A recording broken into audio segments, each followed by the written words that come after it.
السلام علیکم ناظرین، میں ہوں شمشیر رحمانی۔ شہادت حسین قسط نمبر 7 میں آپ سب کو خوش آمدید۔ ناظرین کرام، عبید اللہ بن زیاد نے جب یزید کا خط پڑھا تو خوش بھی ہوا اور غمگین بھی ہوا، کیونکہ اس کو یقین تھا کہ یزید اس کو برطرف کیے بغیر، بصرہ کی حکومت سے ہٹائے بغیر نہیں رہے گا۔ اس کو یہ یقین تھا۔ اب اس نے حکم کی تعمیل کو ضروری سمجھا اور اپنے بھائی عثمان بن زیاد کو بصرہ کا نائب مقرر کر کے خود کوفہ کی طرف جانے کا منصوبہ بنا لیا۔ اگلے دن اس کو پتہ چلا کہ بصرہ میں حضرت حسین بن علی رضی اللہ تعالیٰ عنہ کا قاصد پہنچا ہوا ہے، جو کہ خفیہ طور پر لوگوں سے بیعت لے رہا ہے۔ تو چنانچہ اس نے دھوکے سے اس قاصد کو گرفتار کر لیا اور اگلے دن لوگوں کے سامنے خطاب کیا اور اس خطاب میں کہا کہ خبردار، اگر تم نے حضرت حسین رضی اللہ تعالیٰ عنہ کی بیعت کی تو میں نے حضرت حسین رضی اللہ تعالیٰ عنہ کے قاصد کو گرفتار کر لیا ہے اور اب میں اس کو تمہارے سامنے قتل کروں گا، لیکن تمہیں کچھ نہیں کہتا، اور اس کے بعد میں کوفہ جاؤں گا اور وہاں جا کر جنہوں نے بھی حضرت حسین کی بیعت کی ہے ان سب کو، اگر وہ نہیں مانے، اگر انہوں نے وہ بیعت فسخ نہ کی تو ان سب کو قتل کر دوں۔ یہ کہہ کر اس نے حضرت حسین رضی اللہ تعالیٰ عنہ کے قاتل کو لوگوں کے سامنے قتل کر دیا۔ حضرت حسین رضی اللہ تعالیٰ عنہ مکہ مکرمہ میں اس خوش فہمی میں مبتلا تھے کہ کوفہ میں بھی ان کی بیعت ہو رہی ہے اور بصرہ میں بھی۔ اس کے بعد عبید اللہ بن زیاد کوفہ کی طرف روانہ ہوئے۔ قادسیہ کے مقام پر پہنچ کر اس نے اپنی کچھ فوج وہیں روکی اور خود کوفہ چلا گیا۔ کوفہ پہنچ کر اس نے وہاں قیام کیا۔ عبید اللہ بن زیاد نے اگلے دن مجمع عام کے سامنے تقریر کی اور یزید کا وہ خط پڑھ کر سنایا جو اسے بصرہ میں ملا تھا۔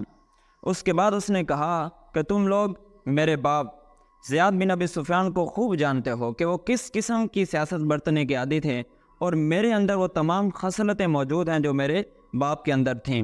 میں یہ نہیں چاہتا کہ میں کوفہ کے اندر خون بہاؤں، اور مجھے یہ اچھی طرح معلوم ہے کہ تم نے حضرت حسین رضی اللہ تعالیٰ عنہ کی مسلم بن عقیل کے ہاتھ پر بیعت کر لی ہے، لہذا میں تم سب کو امان دیتا ہوں اس شرط پر کہ تم اس بیعت سے رجوع کر لو، اور میں تم میں سے ہر ایک شخص کو جانتا ہوں، اس کا نام بھی جانتا ہوں اور اس کا گلی اور محلہ بھی جانتا ہوں۔ جو شخص بغاوت پر آمادہ ہے اس کو کوئی بھی پناہ نہ دے، ورنہ پناہ دہندہ کو اس کی چوکھٹ پر ہی قتل کر دیا جائے گا۔ اس تقریر کے بعد ابن زیاد نے مسلم بن عقیل کے بارے میں لوگوں سے پوچھا تو کسی نے بھی اس کا پتہ نہ بتایا۔ عبید اللہ بن زیاد نے اپنے جاسوسوں کے ذریعے یہ معلوم کر لیا کہ وہ ہانی بن عروہ کے مکان میں چھپے ہوئے ہیں۔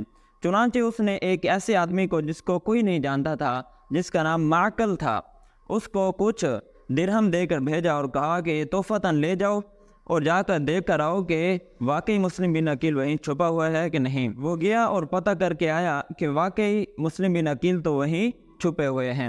اس کے بعد ابن زیاد نے ہانی بن عروہ کو بلایا اور اس سے مسلم بن عقیل کے بارے میں پوچھا تو اس نے لاعلمی کا اظہار کیا۔ اس کے بعد اس نے اسی شخص کو بلایا، معقل کو، اور اس کے سامنے جب اس نے اعتراف کیا کہ واقعی میں نے اس کو دیکھا ہے، تو پھر ہانی شرمندہ ہو کر کہنے لگا کہ ہاں، میرے پاس مسلم بن عقیل پناہ گزین ہیں، لیکن میں اپنی یہ بے عزتی برداشت نہیں کر سکتا کہ ان کو آپ کے سپرد کر دوں۔ یہ دیکھ کر عبید اللہ بن زیاد نے ہانی کو بھی گرفتار کر لیا۔ شہر میں یہ خبر مشہور ہوئی کہ ہانی کو عبید اللہ نے قتل کر دیا ہے۔ یہ سن کر ہانی کی گھر کی عورتیں رونے لگیں، چیخنے لگیں، اور مسلم بن عقیل کو یہ دیکھ کر ضبط نہ ہو سکا اور وہ تلوار لے کر باہر نکل آئے اور لوگوں کو آواز لگائی جنہوں نے ان کے ہاتھ پر بیعت کر لی تھی کہ آؤ، اب جنگ کرنے کا وقت آ گیا ہے۔ تو اس وقت 18,000 میں سے صرف 4,000 لوگ آپ کے ساتھ ہوئے۔ باقیوں کو بھی مسلم بن عقیل نے بلایا اور انہوں نے یہ کہہ کر انکار کر دیا کہ ہم نے تو اپنی بیعت کے اندر یہ شرط رکھی تھی کہ جب تک حسین بن علی رضی اللہ تعالیٰ عنہ نہ آ جائیں اس وقت تک ہم کسی سے نہیں لڑیں گے، لہذا آپ بھی باز رہیں اور ہم بھی کسی سے جنگ نہیں کریں گے۔ مسلم بن عقیل چونکہ اب باہر آ چکے تھے، لہذا دوبارہ وہ چھپ نہیں سکتے تھے۔ انہی 4,000 آدمیوں کو لے کر عبید اللہ بن زیاد کا محاصرہ کر لیا۔ عبید اللہ بن زیاد اس وقت دارالامارت میں 30-40 آدمیوں کے ساتھ رہ رہا تھا، اور جب اس کا محاصرہ ہو گیا تو اس نے چھت پر جا کر ان آدمیوں کے ذریعے جو محصورین تھے ان کے اوپر تیر اندازی شروع کر دی۔ مسلم کے ساتھ جو لوگ تھے ان کے رشتہ داروں اور دوستوں نے ان کو آ کر سمجھانا شروع کیا کہ اپنے آپ کو کیوں ہلاکت میں ڈالتے ہو، لہذا ایسا ایسا وہ سب جدا ہوتے گئے اور مسلم کے ساتھ صرف 30 یا 40 لوگ رہ گئے۔ اس حالت میں مسلم بن عقیل وہاں سے بھاگے اور اہل کوفہ میں سے کسی کے گھر میں پناہ گزین ہوئے۔ عبید اللہ بن زیاد نے عمر بن جریر مخرومی کو ان کی گرفتاری کے لیے بھیجا، تو عمر بن جریر نے جب ان کو گرفتار کرنا چاہا اور مسلم بن عقیل نے کوئی مفر نہ دیکھا، کوئی بھاگنے کا راستہ نہ دیکھا، تو انہوں نے اپنی تلوار نکال لی۔ یہ دیکھ کر عمر بن جریر نے کہا کہ کیوں اپنے آپ کو ہلاکت میں ڈالتے ہو، اپنے آپ کو میرے سپرد کر دو، میں آپ کی جان بخشی کروانے کا وعدہ کرتا ہوں۔ اس کے بعد مسلم بن عقیل نے تلوار ہاتھ سے رکھ کر اپنا ہاتھ اس کے ہاتھ میں دے دیا اور وہ مسلم بن عقیل کو لے کر عبید اللہ بن زیاد کے پاس چلا گیا، اور عبید اللہ بن زیاد نے مسلم کو بھی وہیں قید کر دیا جہاں ہانی کو قید کیا ہوا تھا۔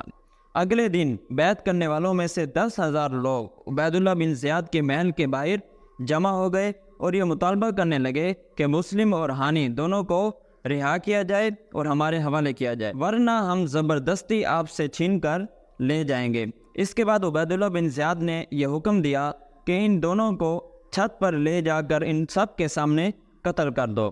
جب ان کو قتل کیا گیا تو اس کے بعد یہ سارا اجتماع منتشر ہو گیا، گویا کہ وہ مسلم اور ہانی کو قتل ہی کروانے آئے تھے۔ اس کے بعد ابن زیاد نے حکم دیا کہ محل کے دروازے کھول دو اور ان دونوں کے جسموں کو دار پر لٹکا دو اور ان کے سروں کو دمشق میں یزید کے پاس روانہ کر دو۔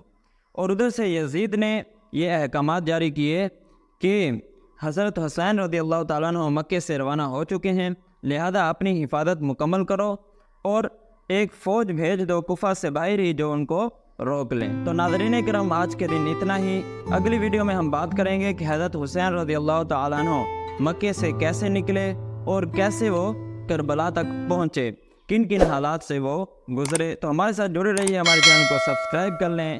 انشاءاللہ ملتے ہیں اگلی ویڈیو میں۔ السلام علیکم۔